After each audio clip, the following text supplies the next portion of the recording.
بله دوستان، خیلی خوش برگشتیم به این کانال و این ویدیو راجع به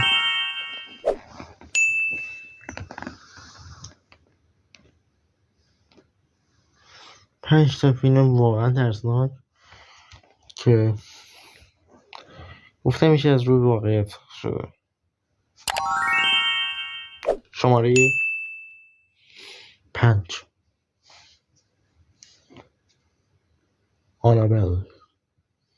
آنابل که ماجرای یک عروسکیه که حالا همگی شاید بدونین.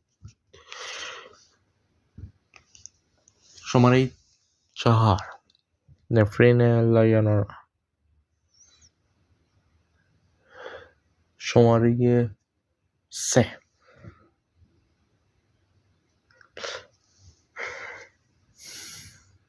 راهبه که قسمت دومش هم اومده، من هنوز ندیدم، دانلودش کردم ولی هنوز ندیدم.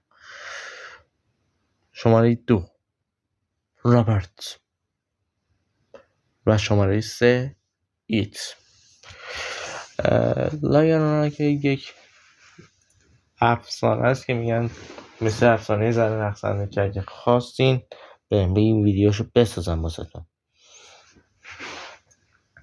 یا زنی که بچه هاشو خفه کرده، حالا دنبال خدا عذابش داده که دنبال بچه هاش بگرده در این دنیا.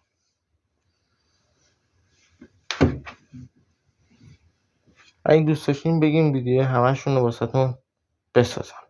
با امید دیدار، بدرود.